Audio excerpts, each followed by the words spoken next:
Me presento, soy Nancy Martínez Méndez, estoy estudiando la licenciatura en Educación Primaria.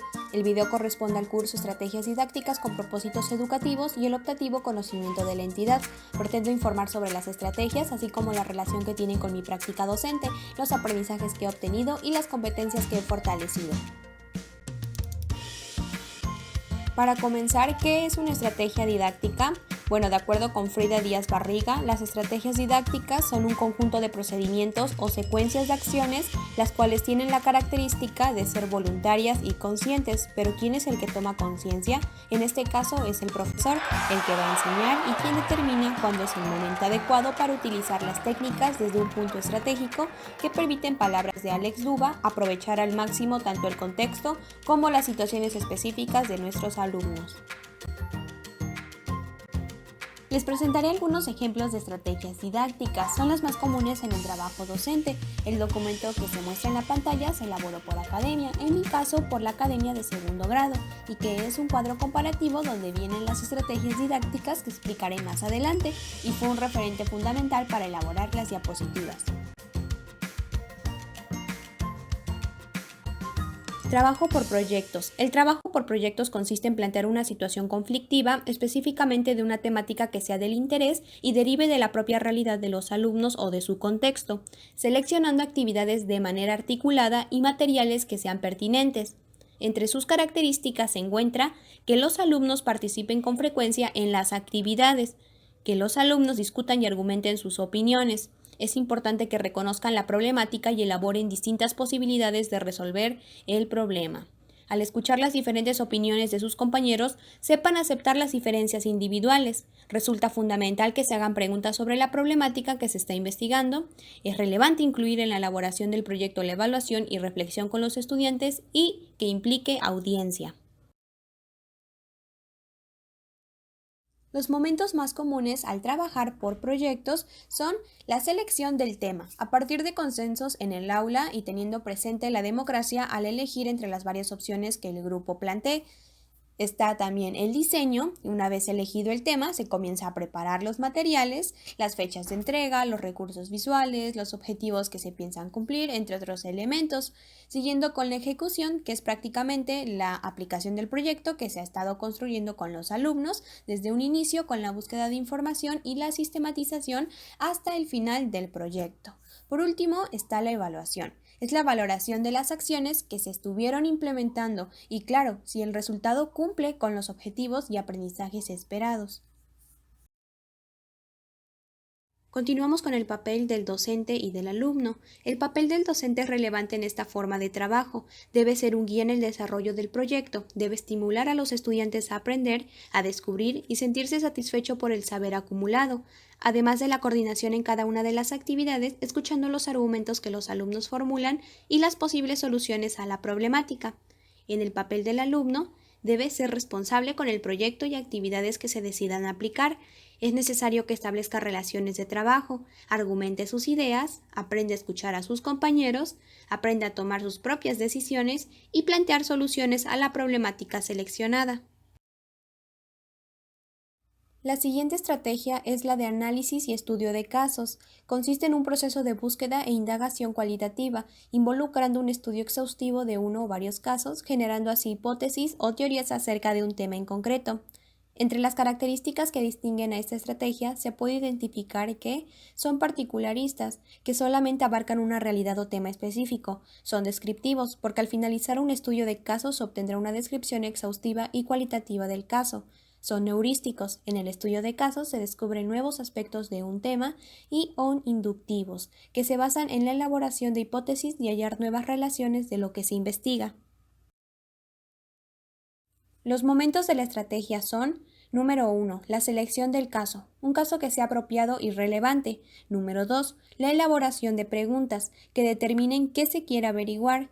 Número 3. Localización de fuentes y recopilación de datos. Número 4. Análisis e interpretación de la información y los resultados. Y número 5. La elaboración del informe, que detalle todos y cada uno de los datos del estudio de caso, haciendo énfasis en cuáles han sido los pasos que se siguieron, cómo se obtuvo la información y fundamentar sus conclusiones. En cuanto al papel del docente y del alumno, en sí, el profesor es un moderador en esta estrategia y un motivador para que los alumnos continúen indagando en el caso, encontrando posibles soluciones. Es fundamental que el docente esté informado sobre el tema a trabajar con los alumnos, esto con la finalidad de responder a las dudas y saber encaminar sus respuestas. El papel del estudiante es relevante, ya que debe aprender a colaborar con sus compañeros, escuchando atenta y respetuosamente los puntos de vista de los demás, el saber investigar en distintas fuentes y que sea capaz de reflexionar sobre sus propios aprendizajes que ha logrado durante el desarrollo y análisis de casos. El aprendizaje basado en problemas, también conocido como ABP, es una estrategia que consiste en el planteamiento de situaciones problemáticas a los estudiantes, quienes deberán realizar investigaciones en distintas fuentes, argumentar sus respuestas, realizar hipótesis, colaborar con sus compañeros para encontrar y proponer soluciones a las problemáticas. Algunas de las características que se resaltan al momento de trabajar con el ABP son: es una estrategia de trabajo activo, debido a que los alumnos participan constantemente, se orienta a la solución de problemas, se enfoca principalmente en el alumno, se promueve el trabajo colaborativo. La situación problemática puede relacionarse con otras disciplinas para enriquecer el trabajo. Se establece que el ABP comúnmente se desarrolla en 8 fases. Número 1. Leer y analizar el problema. Número 2. Realizar una lluvia de ideas, donde los alumnos toman conciencia de la situación a la que se enfrentan. Número 3. Hacer una lista de aquello que se conoce, que se recuperen conocimientos previos de la problemática. Número 4. Una lista de aquello que no se conoce, que los estudiantes sean conscientes de lo que no saben. Número 5. Hacer una lista de aquello que necesita hacerse para resolver el problema. Número 6. Definir el problema. Se trata del problema que van a resolver y en el que se van a centrar. Número 7. Obtener información, donde los niños deberán distribuirse las tareas de búsqueda. Y número 8. Presentar resultados, presentar lo que han ido construyendo junto a sus compañeros para poder resolver la situación planteada.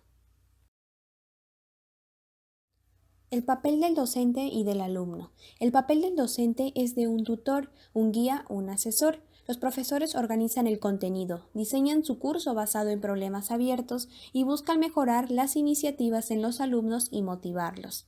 En cuanto al rol del alumno, toman la responsabilidad de aprender y crear alianzas con sus compañeros, trabajan en equipos para resolver problemas, adquieren y aplican el conocimiento en una variedad de contextos, y son activos en la búsqueda de la información que consideren necesaria para entender y resolver el problema. Seguiremos con la situación didáctica. La situación didáctica son escenarios diseñados por los profesores y que implican a los estudiantes, implementando actividades de manera articulada, participando todos de manera conjunta o individual. En palabras de Brossieux, una situación didáctica es una situación construida intencionalmente con el fin de hacer adquirir a los alumnos un saber determinado. Las características de las situaciones didácticas son: la situación que se diseñe es necesario que implique un conflicto cognitivo. Aquella situación debe tener cierta relación con la realidad del niño, con el objetivo de encontrar sentido a lo que aprende.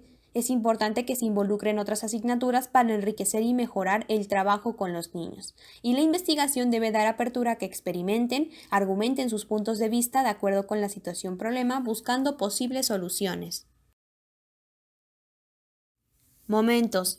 Aunque no son momentos como tal, hay una clasificación de las situaciones didácticas. De acuerdo a Brossieux, la primera es la situación de acción. El alumno, al interactuar con el medio, obtiene cierta información que al reflexionarla la transforma en conocimiento, siendo una retroalimentación que le permitirá modificar su actuar y formar una opinión sobre lo que está interactuando. En la situación de formulación, el estudiante que no actúa sobre el medio recibe información a partir de la observación de otro alumno que sí está interactuando con el medio, modifica su opinión a partir de la acción observada. En la situación de validación, en esta fase los estudiantes comparan los argumentos a los que llegaron después de observar a sus compañeros, cómo lo hacían y lo que sucedía. Todos cooperan para encontrar cuál es la opinión más válida. Y por último, la situación de institucionalización. Esta fase la incluye al último Brossieux y fueron los profesores quienes la plantearon. Se hace énfasis que los maestros deben tener un espacio para dar cuenta de lo que los estudiantes habían hecho y describir lo sucedido. El papel del docente y del alumno. El docente vuelve a asumir el rol de un guía, guiar a los alumnos en su búsqueda, en sus dudas, en sus respuestas, en la argumentación de sus soluciones ante la situación problemática. En cuanto al papel del alumno, pues el alumno se vuelve activo en su propio aprendizaje, aprende a convivir y colaborar con sus compañeros, escucha de manera atenta las opiniones de los demás y es quien interactúa con el medio para construir conocimientos y participa constantemente para llegar a posibles soluciones. Por último tenemos la exposición didáctica, que es cuando el profesor presenta formalmente un contenido, definiendo, analizando y explicando a detalle lo que quiere enseñar a sus alumnos. Algunas de sus características son: la exposición debe tener una estructura y organización. Se basa principalmente en la narración oral. Es pertinente que el docente se actualice e implemente el uso de las tecnologías al momento de presentar el tema. Es recomendable que la exposición se realice de manera segmentada, es decir, que se den momentos para introducir técnicas didácticas que enriquezcan la exposición y comprensión del tema.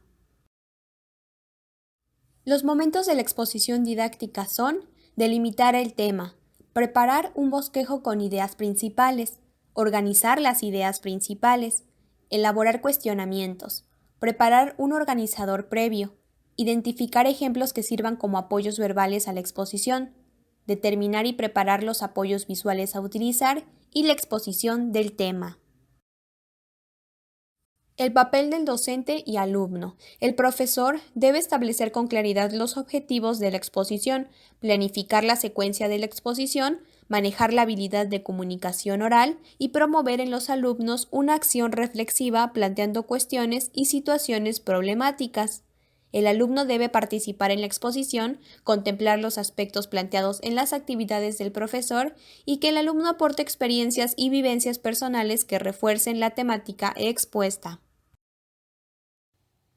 Abrimos una sección de experiencias. Les comento que de acuerdo a Díaz y Hernández, las estrategias que apliqué durante mis jornadas de práctica fueron las estrategias para activar o generar los conocimientos previos, como la lluvia de ideas, las estrategias para orientar a los alumnos sobre aspectos relevantes de los contenidos, en este caso fueron las señalizaciones intratextuales, para realizar pues algunas actividades y, como su nombre lo dice, señalando qué debíamos hacer primero, qué debíamos hacer después y qué era lo último por hacer.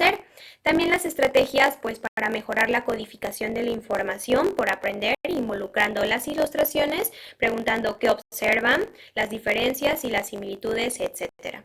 Lo utilicé con el contenido de figuras y cuerpos geométricos, haciendo énfasis en sus dimensiones, asimismo con las preguntas intercaladas, pues para resaltar puntos relevantes en algún momento de la sesión o preguntas que hicieran pensar más allá a los niños.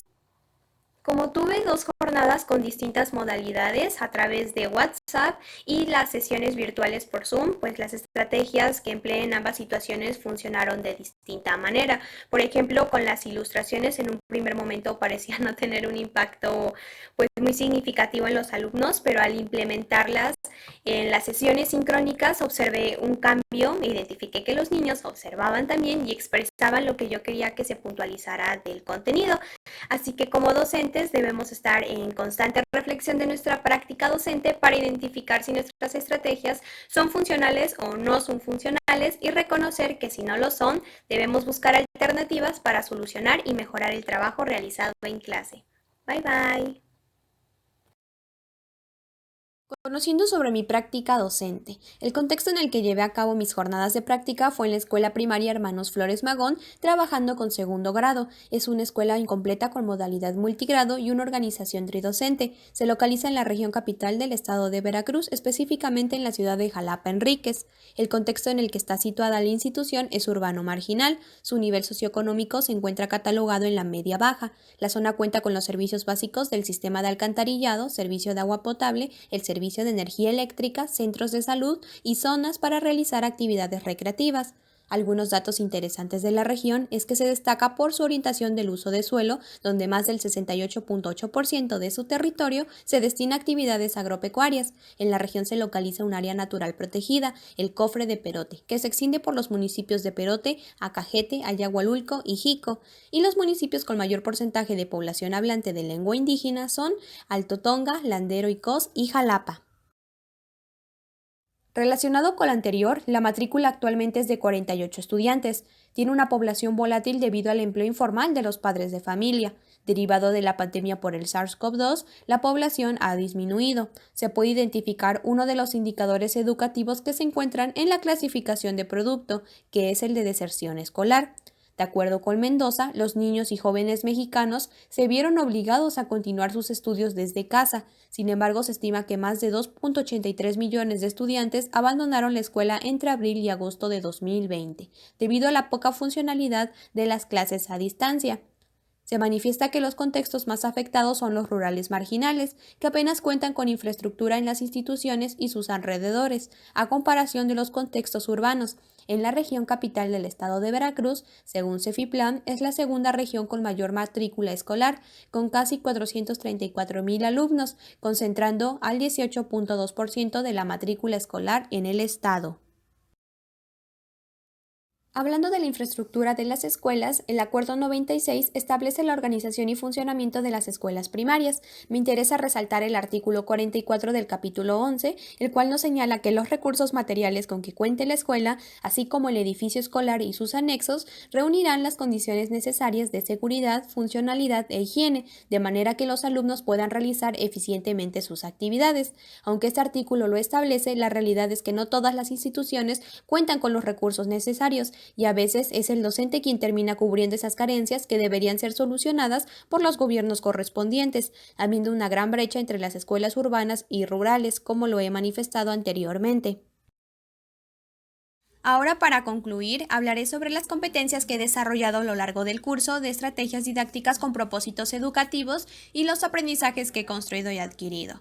Considero que las siguientes competencias son las que he fortalecido y han contribuido a mi formación docente. Dichas competencias las retomé del perfil de egreso de la educación normal, empezando con el diseño de planeaciones didácticas, aplicando conocimientos pedagógicos y disciplinares para responder a las necesidades del contexto en el marco del plan y programas de estudio de la educación básica. También el de generar ambientes formativos para propiciar la autonomía y promover el desarrollo de las competencias en los alumnos de educación básica. Y el usar las TIC como herramienta de enseñanza y aprendizaje. Identifico y pues reconozco también el progreso que he tenido en estos últimos meses. En un principio se me dificultaba encontrar un formato adecuado para diseñar mis planeaciones y buscar las actividades adecuadas para aplicar en mi práctica. Ahora sé que en mis planeaciones es necesario visualizar qué es lo que quiero enseñar y cómo lo debo enseñar, buscando las estrategias didácticas que mejor se acoplen a las necesidades del grupo, incluyendo técnicas y actividades que vayan de manera articulada en la secuencia didáctica, siendo el alumno el centro de lo que diseñemos.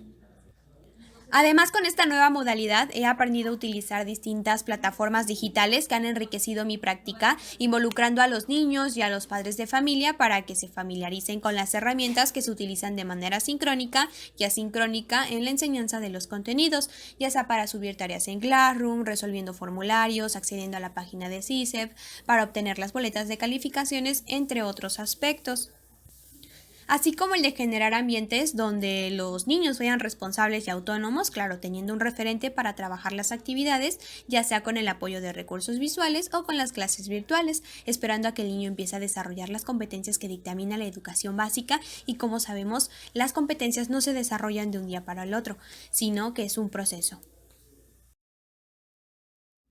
Bueno, siendo más específica, desde mi perspectiva, las competencias del curso que he fortalecido son el de emplear estrategias didácticas para fomentar la formación de hábitos de lectura y creación de textos, conocer las diferentes técnicas de comunicación oral y escrita para promoverlas a partir de las estrategias didácticas, con las distintas oportunidades que he tenido para hacer presente la lectura en las sesiones virtuales, decidí implementar estrategias que permitieran al alumno no solo comprender lo que hay en un cuento o cualquier material leíble, sino también el de producir breves textos u oraciones a partir de lo que comprende, fortaleciendo la narración escrita y por supuesto la oral al momento de expresar sus ideas o qué es lo que piensa respecto a un tema determinado.